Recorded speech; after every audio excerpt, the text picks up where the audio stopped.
कल हम लोग कुछ पॉइंट्स देखे थे इसका सॉलिड स्टेट का, कुछ पॉइंट्स रिकॉल भी किए थे। खासकर फार्मूला वाला जो पोर्शन होता है बच्चों को कमज़ोर हो जाता है। ठीक है, तो कीजिएगा कि मैं टेक्निक दे चुका हूँ। कुछ प्रॉब्लम से 1 या 2 प्रॉब्लम से मैं बताया था, सॉल्व कर करके स्क्रीन पर आपको पावर पॉइंट से दिखलाया हूँ। ठीक है, अब आपकी रिस्पॉन्सिबिलिटी है कि एनसीईआरटी के का न्यूमेरिकल जो है से जरूरी इस चैप्टर का सॉल्व करेंगे। ठीक है, और क्या कहा जाता है, साइड बुक का जो फार्मूला बेस्ड क्वेश्चन दिया हुआ है जिसमें फार्मूला कैलकुलेट करना होता है उसको जरूर देख लें। जितना ज़्यादा फार्मूला बेस्ड क्वेश्चन करेंगे उस पर आपको कमांड आ जाएगा। ठीक है, और उसमें अगर कोई दिक्कत हो तो फिर आप स्क्रीनशॉट करके व्हाट्सअप कर दें, मैं उसको दूसरे दिन ही क्लास में ले लूँगा, या जब भी आपको मैं फ्री होऊंगा आपको जरूर मैं उस पर चर्चा कर दूँगा। सर 12 के लिए बेस्ट साइड बुक कौन सा है? ऐसे तो आपका मेन बुक एनसीईआरटी है, एनसीईआरटी ही आप पढ़िए। ठीक है, लेकिन ऐसे आप आइए तो साइड बुक में इसको ले सकते हैं, प्रदीप को ले सकते हैं। ठीक है, ओके सर। आज अब हम लोग डेंसिटी पर बेस्ड क्वेश्चन न्यूमेरिकल्स देखेंगे। और ये कैसा क्वेश्चन है, ऐसा फार्मूला है डेंसिटी का, उसमें कई पैरामीटर आ जाते हैं जिसके वजह से यह फार्मूला आपको बहुत ज़्यादा इम्पोर्टेंट हो जाता है।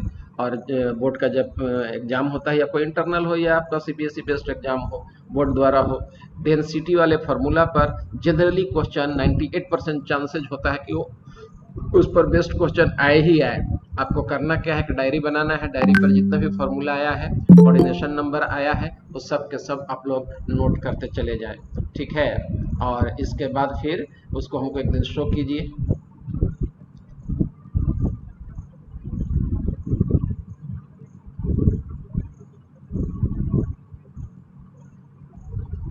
तो डेंसिटी का फॉर्मूला आपको मैं कैलकुलेट करने के लिए सिखा दिया था। अब ये क्वेश्चन है आपका, क्वेश्चन के तो डेंसिटी का डायरेक्ट फॉर्मूला है, इसको पढ़ाया हूँ मैं ऑलरेडी, डेरिवेशन भी इसको मैं बता चुका हूँ स्लाइड में।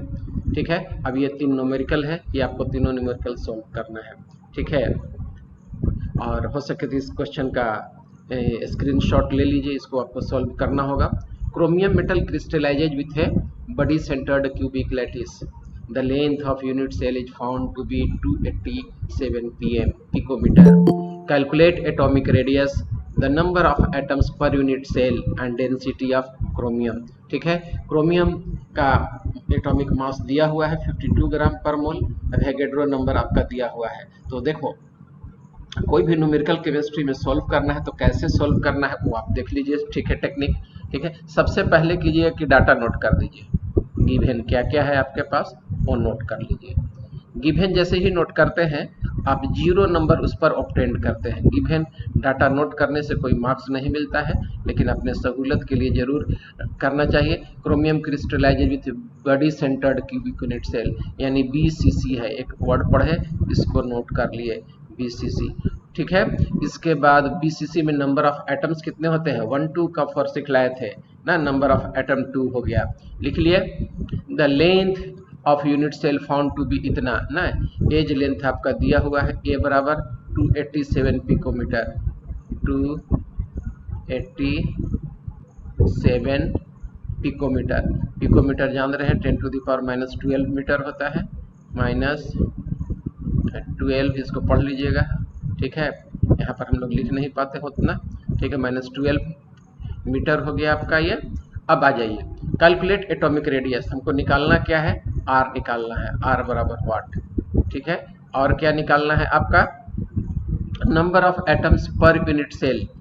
ठीक है, नंबर ऑफ एटम्स कितना होगा पर यूनिट सेल, तो आप आंसर ऐसे ही जान रहे हैं कि इसमें नंबर ऑफ यूनिट सेल जो आएगा 2 आएगा। ठीक है, also density of the chromium, density of chromium निकालना, और क्या निकालना है आपका, तो रो निकालना है, रो बराबर वाट। ठीक है, अब आ जाइए सीधे क्या चीज पर आप आएंगे, तो डेंसिटी का फॉर्मूला सबसे पहले लिखिए। यहाँ तक इतना जो डाटा आप लिखे, एक नंबर का भी आप काम नहीं किए हैं। ठीक है, अब आप लिखिएगा एज वी नो ना, या डायरेक्ट फार्मूला लिख दीजिए, डेंसिटी बराबर, और डेंसिटी का फार्मूला बोलो कोई, Z बोलो into m divided by A cube into क्या होता है, एवोगैड्रो नंबर होता है। क्या होता है आपका, एवोगैड्रो नंबर होता है। ठीक है, देख लो फार्मूला यही ना है, Z into M upon a cube into N A, इसको लिख लिए। ठीक है, जैसे ही आप फार्मूला लिख लिए तो ये डिपेंड करता है उस साल का, कि उस साल फार्मूला लिखने पर 1 नंबर दिया गया है या 2 नंबर दिया गया है, मार्किंग स्कीम पर डिपेंड करता है, लेकिन 1 नंबर से कभी कम नहीं रहता है। तो 1 नंबर इसमें आपको मिल गया, जैसे ही फार्मूला लिखे कंसर्न 1 नंबर आपको मिल गया। इसके बाद आपको करना क्या है कि डाटा पुटअप कर दीजिए रो। तो रो बराबर आपका क्या हो गया, वैल्यू लिख डालिए, मैं ऊपर में लिख रहा हूँ, मेरे पास यहीं पर जगह है। ठीक है, जेड का वैल्यू हो गया यहाँ पर 2, क्यों, क्योंकि BCC है। एम क्रोमियम का दिया हुआ है, कितना दिया हुआ है 52 ग्राम, तो यहाँ लिख दिए 52 ग्राम। ठीक है, इसके बाद आ जाइए क्या कहा जाता है ए क्यू आपका दिया हुआ है कितना 287 into 10 to the power minus 12, तो यहाँ लिखिए 287 into 10 to the power minus 12। ठीक है, यहाँ माइनस 12 लिख दिए, इसका क्यूब कर दिए। ठीक है, into Avogadro number, Avogadro number कितना दिया हुआ आपका 6 पॉइंट, नहीं भी दिया हुआ रहेगा तो आपको याद रखना चाहिए 2 इंटू 10 टू द पावर 23। ठीक है, 23 ले लीजिए। ठीक है, नहीं तो न्यूमेरिकल सॉल्व करने के लिए इतना डाटा काफ़ी होता है। ठीक है, ले लीजिए। तो सारा कुछ मालूम है, तो ये डेंसिटी आपका किसका वैल्यू है, तो डेंसिटी का है, तो डेंसिटी नहीं निकल गया, आराम से डेंसिटी आपका ये कैलकुलेट हो गया। ठीक है, तो ये निकल गया। दूसरा आपका कह रहा है रेडियस, तो BCC के लिए रेडियस का फॉर्मूला आपको याद होना चाहिए। ठीक है, R बराबर कितना था, R बराबर A/√3/4, A√3/4 ये था, तो उस पर आपको वैल्यू पुट कर देना है और पुट करके आपको निकाल देना है। ठीक है, तो ये आपको याद रखना पड़ेगा।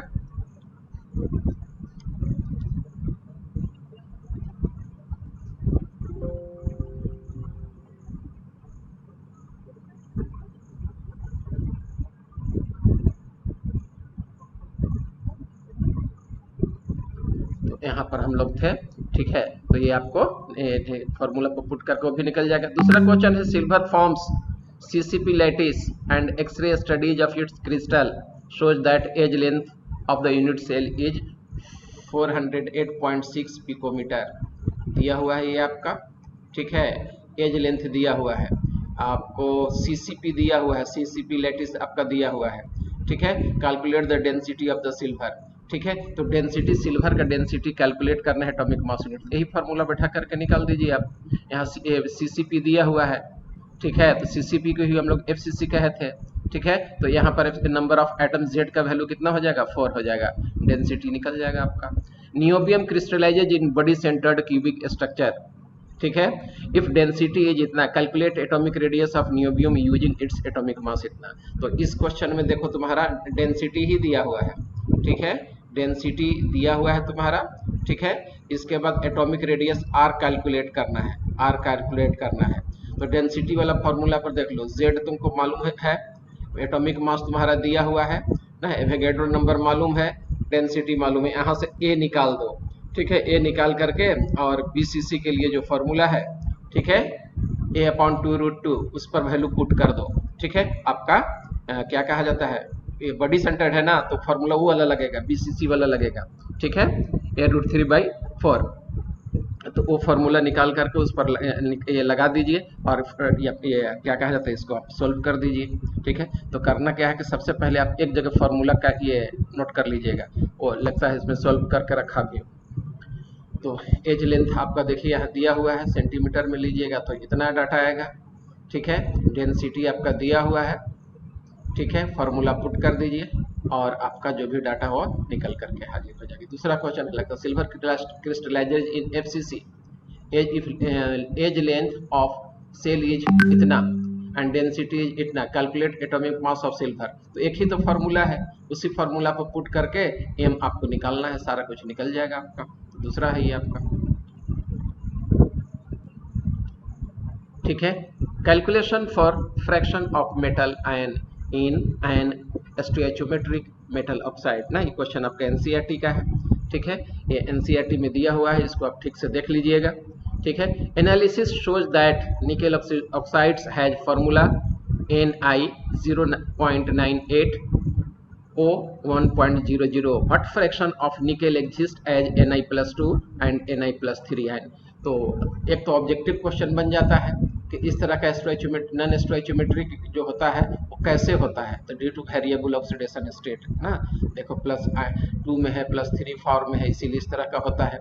तो let the number of nickel ना, निकेल +2 का वैल्यू तुम्हारा x है, तो Ni+3 का वैल्यू कितना हो जाएगा, तो इसमें से जो टोटल वैल्यू है 0.98 माइनस x कर दिए, निकल गया। और तुम जानते हो कि टोटल कटायन बराबर total number of anion, total positive charge बराबर टोटल नेगेटिव चार्ज होता है, ठीक है। तो sum of the positive n is equal to negative n, इसको हम लोग कर दिए, ठीक है।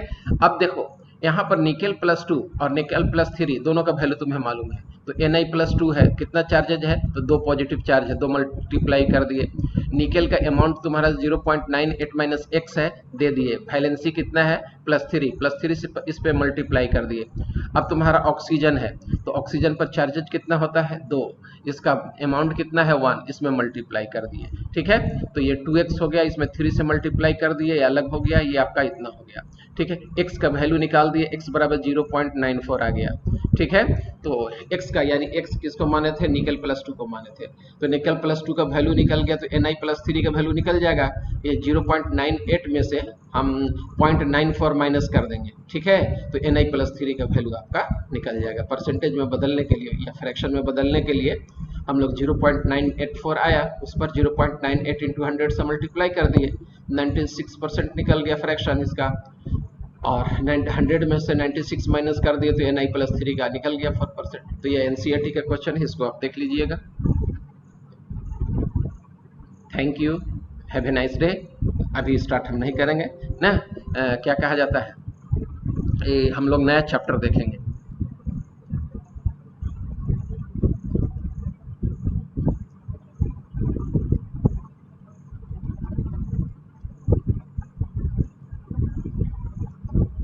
अच्छा चलो, ये सब बाद में हम डिलीट करेंगे।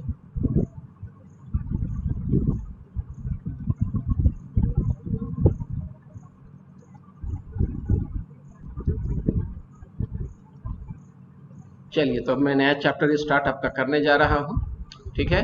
वो है आपका कौन, सॉल्यूशन, ऑटोमेटिक सॉल्यूशन, ये आपका आ गया, ठीक है। तो सॉल्यूशन में हम लोग क्या क्या चीज का स्टडी करेंगे वो आप देख लीजिए, ठीक है। What is the need to know the solution, what are solution, types of solution, way to express concentration, vapour pressure and Raoult's law, colligative property.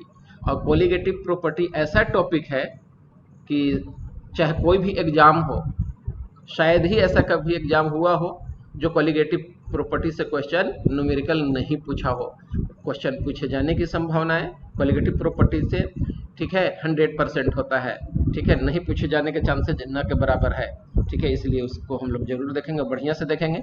Definition and basic terms हम लोग इसमें देखने जा रहे हैं ना। वाटर ले लीजिए, उसमें सॉल्ट डाल दीजिए, सॉल्ट डालने से क्या होगा, सॉल्यूशन तैयार होगा। तो एक्चुअली सॉल्यूशन है क्या, it is homogeneous mixture of 2 और मोर कंपोनेंट। कैसा कंपोनेंट होना चाहिए, नॉन रिएक्टिंग होना चाहिए, स्लोबल होना चाहिए, ठीक है। और अगर इनस्लोबल होगा तो हेट्रोजीनस मिक्सचर बन जाएगा, दोनों अलग अलग दिखाई देने लगेगा। तो solution is a homogeneous mixture of 2 और more non reacting substances, for example when salt is added to water it will form salt solution. Component cannot be separated by any of the physical method like filtration, settling, centrifugation, ठीक है, etcetera. तो इस method से हम लोग इसके component को अलग नहीं कर सकते हैं, तो वैसे सब्सटेंस को हम लोग सॉल्यूशन कहते हैं। और अगर 2 कंपोनेंट इसमें हो तो बाइनरी सॉल्यूशन कहते हैं, अगर 3 कंपोनेंट हो तो टर्नरी सॉल्यूशन कहते हैं, अगर 4 कंपोनेंट हो तो क्वाटरनरी सॉल्यूशन कहते हैं। 5वां के लिए कोई वर्ड नहीं है, ठीक है। तो components substance making up the solution ना, जैसे शुगर एंड वाटर, तो बाइनरी सॉल्यूशन हो गया। Ternary when 3 components are present, ठीक है। सॉल्ट ले लीजिए, चीनी भी ले लीजिए, ठीक है, थोड़ा हाँ पानी में डाल दीजिए, तो 3 कंपोनेंट हो गया तो टर्नरी हो गया, 4 कंपोनेंट हो गया तो क्वाटरनरी हो गया। For binary solution that substance which is in excess amount which dissolves the other is known as solvent, उसको हम लोग सॉल्वेंट कहते हैं। And that component which is in lower quantity, lesser quantity, is known as solute, और उसको हम लोग solute कहते हैं। क्या कहते हैं? सोल्यूट कहते हैं। तो जैसे हम लोग, आपके यहाँ कोई गेस्ट गए, 2 ग्लास आप शरबत तैयार किए, जिसमें पानी आपका आधा केजी, दोनों ग्लास मिला करके आधा, मतलब ये आधा लीटर रख दो, 500 ml रख लो, और चीनी डाले आप 100 ग्राम। तो इसमें सॉल्यूट कौन हुआ और सॉल्वेंट कौन हुआ? वाटर सॉल्वेंट और शुगर सॉल्यूट हो गया। चलिए, बिल्कुल सही।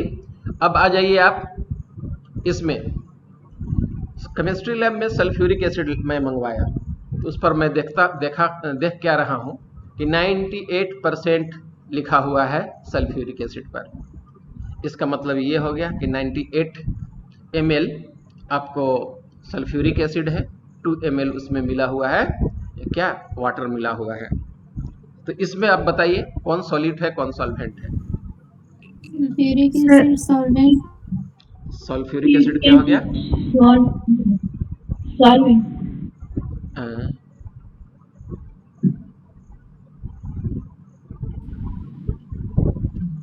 हाँ, चलिए बोलिए, क्या बोल रहे थे? तो जिसकी क्वांटिटी कम है वो सॉल्यूट है। तो कौन हुआ इसमें किसकी क्वांटिटी कम है? वाटर। वाटर। चलो ठीक है, तो वाटर को तुम लोग सॉल्यूट बोल दिए और सल्फ्यूरिक एसिड को सॉल्वेंट बोल दिए, यही ना? चलो रूपम, तुम बोलो, तुम्हारा आंसर क्या है?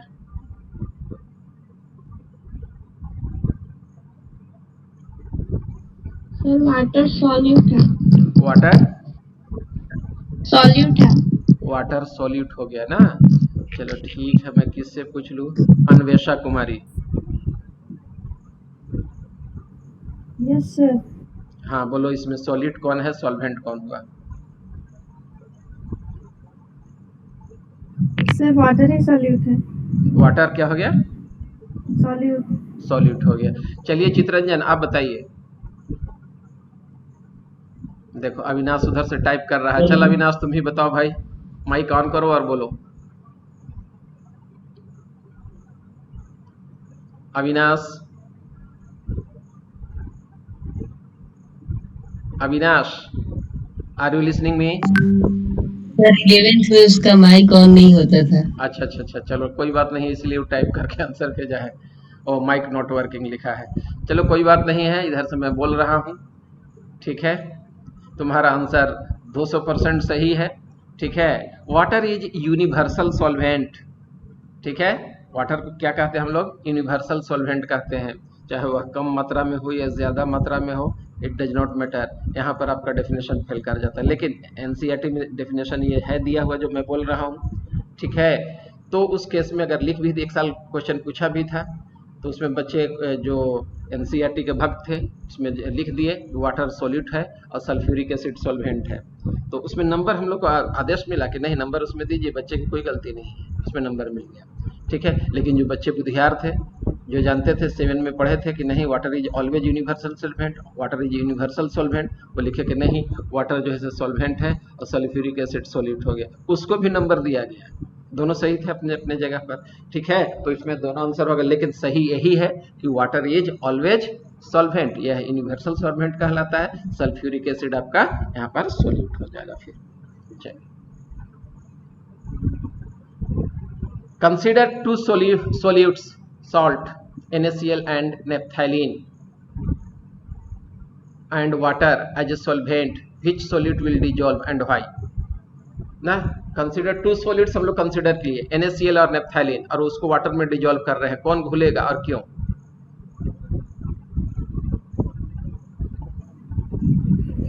NaCl sir. NaCl क्यों? आयोनाइज हो जाएगा सर। आयोनाइज हो जाएगा। चलो दूसरा आंसर,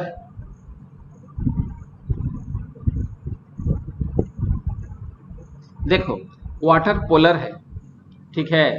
और तुमको NaCl भी पोलर है, आयनिक है। तो एक फेमस स्लोगन है, सिमिलिया से मिलीबुस सॉल्वेंटर, दैट मीन्स लाइक डिजॉल्व्स मतलब कि जो पोलर होगा वह पोलर सॉल्वेंट में डिजोल्व करता है, जो नॉन पोलर होगा और नॉन पोलर सॉल्वेंट में डिजोल्व करेगा। ठीक है, इसी को हम लोग क्या कहते हैं, मतलब कि वो कोटेशन आप याद रखिएगा, सिमिलिया सिमिलीबुस सॉल्वेंटर यानी कि लाइक डिजोल्व्स। ठीक है, होता क्या है, क्यों डिजोल्व करता है, आइए अब हम लोग देखते हैं। पानी ले लिए, ठीक है, तो पानी में वाटर में जैसे ही NaCl डालिएगा तो वाटर के मूवमेंट के वजह से, ठीक है, और ऐसे भी उसमें वाटर का डाई इलेक्ट्रिक कॉन्स्टेंट बहुत हाई होता है, 86 यूनिट के बराबर होता है ऑलमोस्ट, तो उसके चलते ये आयोनाइज कर जाएगा, अलग अलग हो जाएगा, क्योंकि फोर्स ऑफ अट्रैक्शन कटायन और अनायन के बीच में नहीं होगा, और जो अनायन होगा सेवरल वाटर मोलिक्यूल्स से घिर जाएगा, कटायन जो होगा Na+ वो भी चारों तरफ से घिर जाएगा वाटर मोलिक्यूल्स में, जिसमें ऑक्सीजन इसके तरफ पॉइंटेड होगा, क्लोरीन के तरफ हाइड्रोजन पॉइंटेड होगा, opposite charges attract each other, और ये सॉल्वेट हो जाएंगे, मतलब कि हाइड्रेटेड हो जाएंगे। तो हम लोग कहते हैं कि वह घुल गया ना, डिजोल्व कर गया, या इसी को हम लोग हाइड्रेशन भी बोलते हैं। ठीक है, तो इसमें किस तरह का फोर्स है, तो डाइपोल आयन इंटरैक्शन होता है, 11th में पढ़ाए थे। Basic rule, like dissolves like, मतलब कि सिमिलिया सिमिलीबुस सॉल्वेंटर। Types of solution classification based on nature of solvent ना, नेचर ऑफ सॉल्वेंट के आधार पर हम लोग सॉल्यूशन को कैसे क्लासिफाई करते हैं वो देखिए। सॉल्यूशन को हम लोग बेसिकली 3 कैटेगरी में क्लासिफाई कर दिए, गैसियस सॉल्यूशन, सॉलिड सॉल्यूशन और लिक्विड सॉल्यूशन। लिक्विड सॉल्यूशन भी 3 तरह का हो गया, मिसिबल, इमिसिबल और पार्शियली मिसिबल। ठीक है, ये हो गया आपको। अब एक एक करके हम लोग देखेंगे टाइप्स ऑफ सॉल्यूशन फर्दर। पहले हम सॉल्यूट लिए हैं और बाद में सॉल्वेंट लिए हैं, तो जो ज़्यादा मात्रा में होता है वो सॉल्वेंट कहलाता है, जो कम मात्रा में होता है वो सॉल्यूट कहलाता है। ठीक है, तो कैसे पढ़ाएगा, सॉल्यूट और सॉल्वेंट का कम्बिनेशन को, जैसे हम लोग गैस ले लिए तो गैस इंटू गैस पढ़ाएगा, जो बाद में आएगा वो सॉल्वेंट कहलाता है। गैस इंटू गैस मतलब गैस को गैस में ही डिजोल्व कर दिया गया, जैसे मिक्सचर ऑफ एयर, बहुत सारे गैसियस मिक्सचर होते हैं, उसमें ऑक्सीजन है, नाइट्रोजन है, कार्बन डाइऑक्साइड है, ठीक है, इसके बाद आपका इनर्ट गैसेज हैं, कार्बन मोनोऑक्साइड भी होता है, नाइट्रोजन गैस भी होता है, बहुत सारे हैं उसमें। ठीक है, तो मिक्सचर ऑफ गैसेज इसका एग्जाम्पल हो गया, यानी एयर हो गया। दूसरा है लिक्विड इनटू गैस, कोई लिक्विड हो गैस में डिजोल्व हो, जैसे water vapour in air, humidity जिसको आप कहते हैं। सॉलिड इनटू गैस, डस्ट और स्मोक इन एयर। ठीक है, सॉलिड पार्टिकल क्या होता है, वो एयर में सस्पेंडेड रहते हैं। ठीक है, तो वही हो गया डस्ट और स्मोक इन एयर।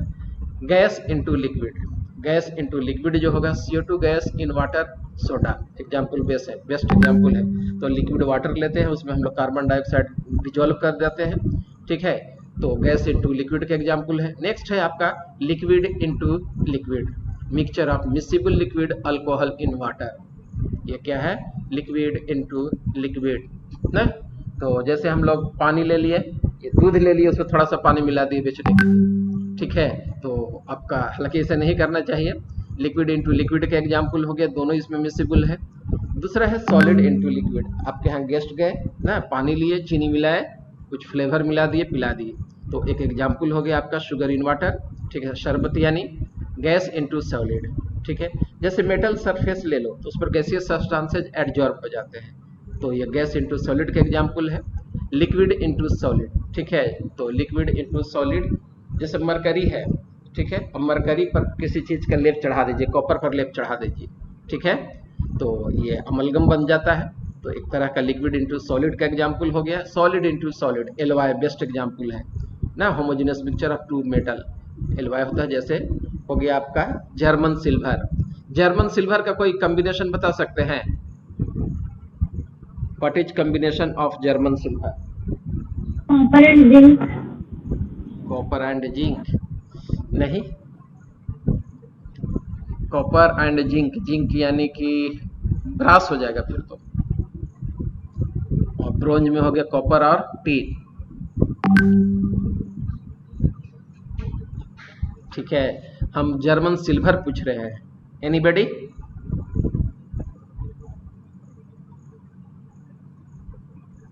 तो उसमें देख लो, याद रखना है। निकेल, हाँ बिल्कुल सही, कुजनी याद रखना, कुजनी, ठीक है, यानी कि कॉपर, जिंक और निकेल, ये तीनों के कॉम्बिनेशन को हम लोग जर्मन सिल्वर कहते हैं। नाम है जर्मन सिल्वर और सिल्वर 0% हो गया ना। तो यहाँ से क्वेश्चन आपको नया याद करा दिए। सॉलिड इंटू सॉलिड का एग्जाम्पल भी हो गया आपका, होमोजेनियस मिक्सचर होता है, मतलब एलवाई जितने भी सभी के सभी सॉलिड इंटू सॉलिड का एग्जाम्पल है। When water is a solvent, तो इसको हम लोग एक्वस सॉल्वेंट कहते हैं। But when water is not as a solvent, तो उसको हम लोग नॉन एक्वस कहते हैं। जैसे ether, alcohol, benzene, carbon tetrachloride में है तो नॉन एक्वस सॉल्यूशन कहलाएगा। ठीक है, अब आइए मेथड। ठीक है, method of expression, expressing concentration. Concentration है क्या, तो the amount of solid dissolve in 100 gram of the solvent, या जो भी यूनिट हम लोग ले, ठीक है, तो उसको हम लोग कह देते हैं कॉन्सेंट्रेशन है, वही उसका कॉन्सेंट्रेशन है। जितना ज़्यादा कॉन्सेंट्रेशन होगा उसमें सॉलिड उतना ही ज़्यादा होता है। गेस्ट गए आपके यहाँ, चीनी ज़्यादा डालिएगा ज़्यादा मीठा होगा, चीनी कम होगा तो कम मीठा होगा, तो कम कॉन्सेंट्रेशन होगा, डाइल्यूटेड होगा।